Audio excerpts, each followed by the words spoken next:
na maba wo nchen a ena na me hu se agya ba ye minister yi ECG wo se niema bi akoso a eye corrupt practices bi ni ade bi a entwa yi na wadawroma wo ni wiase nyina echa eye de be na moni akobo so sai oh many ECG ko even most of the agencies no near Kosovo Hono. For instance, we'll take ACG. On my contracts are my abroso. So, Okaso Montreal 10 years, woman. Contract na yamano. Say, your ma on Kwanza Womuntia contract na 10 years empty me. I'm telling you. Because Osha distribution service charge. And this is how the more salaries. Now her contracts are mama. Say now. I mean, it's just unimaginable. Wow. You call how say more than 2,500 containers and alcohol. Me, it's demortgage and I book over 1.5 billion. Na containers no. So they go for every auction. No matter the about open market about beton. I mean, I keep asking the company here there is how you manage it. Me ba jo. Eni ama na be gu port wo. Ni yie nu na aye din ana e din na aba enkrofo nso wiewia. Yeah, ECG and it's on my contractor. So the bill of lading bepe only on my use no material. Container ni be dry is a ECG and a clear containers no. The ABS and cover catalog my contract. Cotonia manufacturer me what the bremia no material no. One moment is a once I would the bill of lading about so Matonia mano. And now and I'm quite so banya started trial. It be dry is the pesca. They call clear. That is the question. A few weeks, energy setup bill is 68 billion. ECG so much manage 10 billion. Bibajo say empokra ne ma contract na wo de niema ne ba wo beyi a deliver wie a fe ne ye behwe se no niema na wo ye ne standard e na wo de ba ye ya cheke ni nyina hunu se biribiara wom se de tie pepepe ansana ya raise voucher eno kura no ebe go through process where there would obey ne ba ya tuako. Does it? How?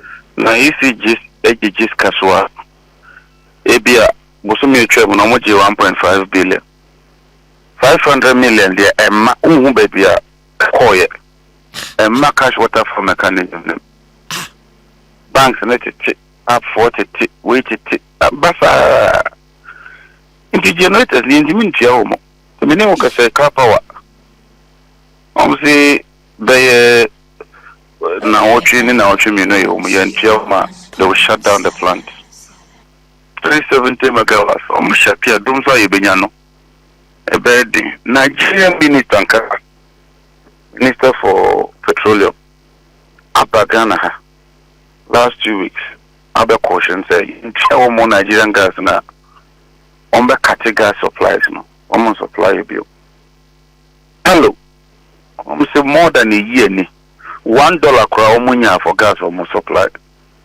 And also more threatened say Yanjia won't become the baby was heading.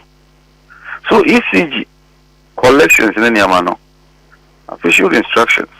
So close to account with brain no more pretty no. Not getting a 9 account back home. Osumi no ebenawie ya. Yina yehu ahin ne bam. Yintimi ntua obi akra se ne be chere kakra na obi nya kakra. Minister metwase a accounts no bebre we die ne ti edu ba bi kura to track payments no ne ade na airden. Absolutely, you are completely right. Nti mo kura bebre no ne last week you tell me following my directive. Go bebre bu ofu. I mean all kinds of complaints here and there. Main time bank I don't hate anybody, I have no problem with anybody. Yeah, and it's a baby on Yayini Yakakra. And that's Ghana for now, never saw it to attack away. No, it's true. You share IMF for projections are more in respect of tariff adjustment, you know. Shares are increment or Hamoboye. Meanwhile, it's part of the IMF conditionality. There is a tariff, no cost 20%, 20%, 20%. How are you going to do that in this difficult moment? And the first option is wastage in a woman. Yes, and one. I say, be a crack run, you go compare. And the other source, it is also bad. If all the time you increase the tariffs, boom, boom, boom. Now, one entity, it is kind of your power. It doesn't occur well at all. Yeah, no, didn't come on. Can be bit to be about 1.5 billion Ghana cedis. Yeah, revenue or mojaje edeba. Now, yeah, not muntimin tracking will be about 500. No, and no, Boba pet audit a ibinu Yahweh. Baby, money Tanaba. Haba. Aye. First water scoopers for your audit. Okay. And they are better just every month about 500 million or more, you know, munti until cash water for mechanism. Wow. Na omako ye agreements be up way BG 3%, super vendor BG 5%, bank way 80 or more. I mean, I'll stop those things, and I intend to stop it. And it's a bad thing. I mean, all kinds of people have their interest, but you need the boy in now. I'm determined, sir.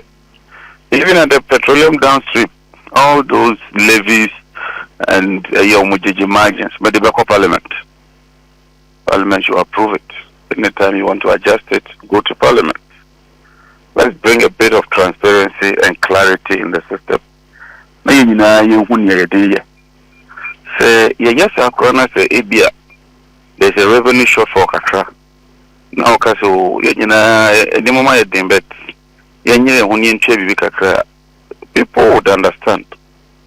But it's business as usual, both downstream petroleum and then electricity downstream distribution sector. No? As minister, I intend to pursue those reforms.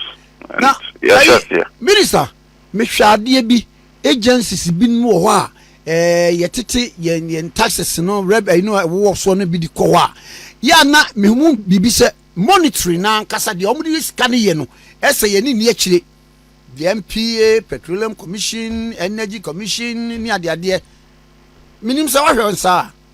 You are right. Look, every quarter we should publish what we are doing.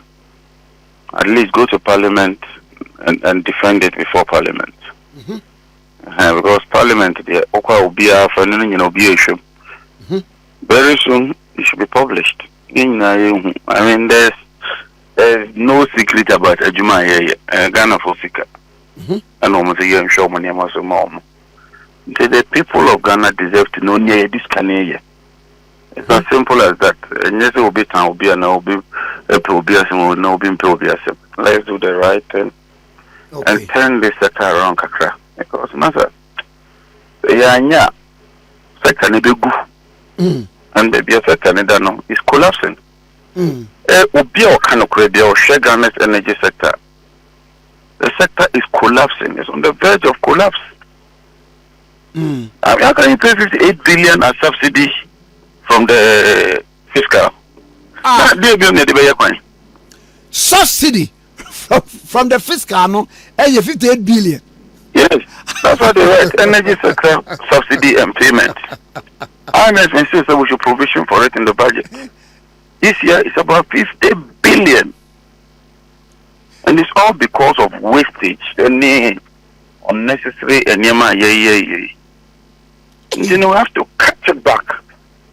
Now, if we don't need to go to the Minister of Finance. There are shortfalls in the omit here.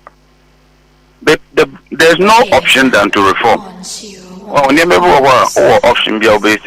But the only way is to address these inefficiencies. Procurement, Ministry of Energy. Well, 9 billion in 1 year. Procurement. Meanwhile, the budget approved 1.4 billion. how can you have a budget of 1.4 billion? Now acquire procurements over 500%. Just procurement, so. I mean, it's unacceptable. Bueno, who just the audit reporter Abeya, mo perusi ni adia. E betimi abase nipa bi hu bo mu a, sa nipa no wa mo betimi face prosecution. Oh, there's a committee investigating procurement. See, the report in the cabinet near the Attorney General. Wow. The Ukrainian method. And No. committee is a very strong committee. I mean, the chairman is a professor in procurement and supply chain management. So I have confidence in the committee. Now, Minister, what can you say? No, and dispatch, we bought car power, asem so. And they say 370 million debt, no, more than day. And I no more Essinkuya. Can't even training in that. Yeah, the money is not there.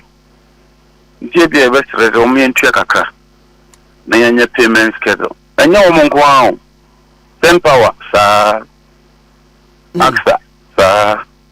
Car power, sir. Just a baby, yeah. A car baby. Baby, I mean, billions and billions and billions of cities in debt. That's why I say, I'm buying away here. Fuel. Indeed, you buy fuel, maybe new.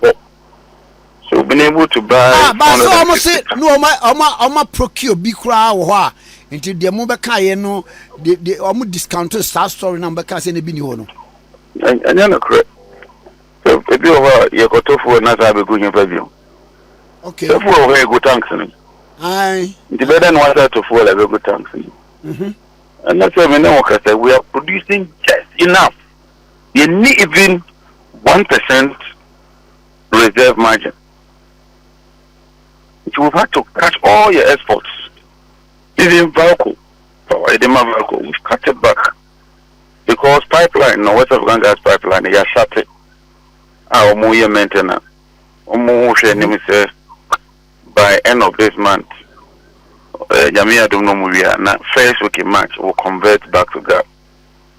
My power supply now is very tight, especially for the month of February. When you have no reserve margin, the plant back and we touch mark a clear dip and you start scrambling. Wow. The engineers are working overtime around the clock, and let me transfer for instance. 2 days in the machine back when you have problem. And now no permanent yes, engineers now working around the clock, they've brought it back. The other and stabilize the system. But it gives us lessons. They're going forward now. We need some additional fuel sources. Then you go through such situation where now we can have a fallback position. You mean now to build a second gas processing plant. Okay. Now you enough gas. Now you buy fuel, liquid fuel, ethanol. And then also know and yet effective. But your gas there, no form is more efficient, is more effective. It's my boy and you produce more power. Now exporting your country. I see. Now say you doom so kakra krabi areas and also ni idea. And then America said we are not really shedding load. What we are doing is because pipeline are shut, most of the plants are any dual fuel. You can't do a fuel. When a plant in the they use gas, you use liquid fuel.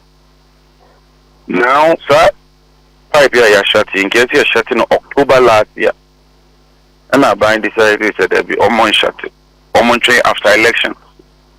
Worst of all, I buy and top fuel here. You buy any at all. Until like I said, no, maybe you're consuming 4,000 megawatts.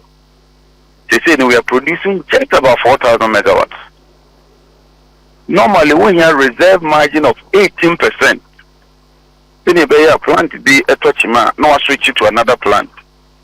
Let's say because of the challenge we've inherited, no. I mean, I have not even done 1 month. I think my third week muna me were at ministry. We have enough just to feed us now. The plant to be touching up once affected by big kakra, then we try and bring it back quickly. And we're more about the baby echo off kakra, but immediately engineers will move on and try and bring it back. I make us not pay. They've brought back TAPCO. Okay. But by end of the month, we'll move maintenance of the pipeline now. That means the gas will be restored.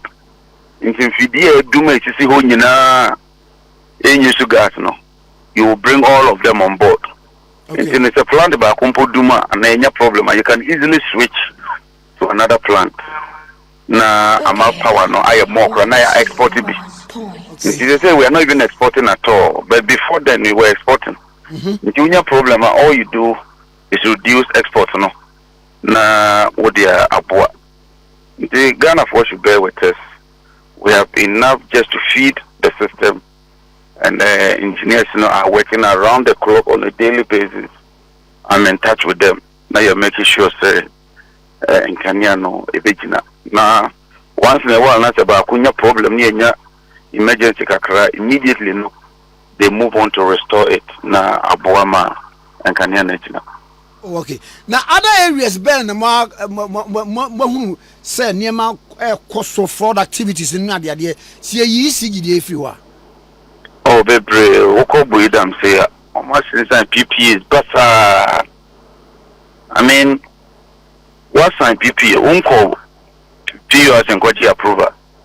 No, I was over here 11 cents per kilowatt hour every time but you don't have an off-taker. Only will be a better power lumpo. Only POS approved tariff, so the better tariff no. So what it means is we them solar plants or machines and the brain no a carcass and about that and would have to pay that. Oko boster inefficiencies never be brave. People are complaining of more product from the buyer. You have to take care and pay for it. Put Ghana gas, for instance. Last week, you proposed a Biako cabinet. So look, Ghana cylinder at the home. In the year, na yamo muska kakra. One produce locally and feed the L3aked market. Now I'm banning the import of cylinders. It did be a factory name. If I'm a factory name, a lot more orders. Now, so I employ Ghana for. In as much as there are challenges, and also my opportunities, kakra. They were more focused on opportunities. They were more focused on learning from mistakes that Yabe inherited. So that yes, you repeat those mistakes again. Was issues of potential crime, Attorney General would deal with it, But as Minister, my main focus is on how we can make the place better, improve what we inherited. There are some other positive things too that we inherited. How can we enhance those positive things that are inherited, and then make progress as a nation? Now, baby, to say we damn okay. Next say more ma PPA ameji approval. And you say adiano ye null and void. It's that contractual agreement, And no mube mana say mube regularizing. We will seek Attorney General's opinion first. Okay. As Minister, my principle is that anytime I'm in doubt, anytime I be imagining a clear about contracting any money, I'll go to the Attorney General and seek his advice. Oh, okay. On a government lawyer, you also have to be careful, sir. That judgment that we do ICC and the MPP, we avoid it. And Minister, Mamim now say na Minister Nyampanso Enfamon. That's it, yeah, no, His Excellency John Dramani Mama, Amami. Absolutely. Bye bye.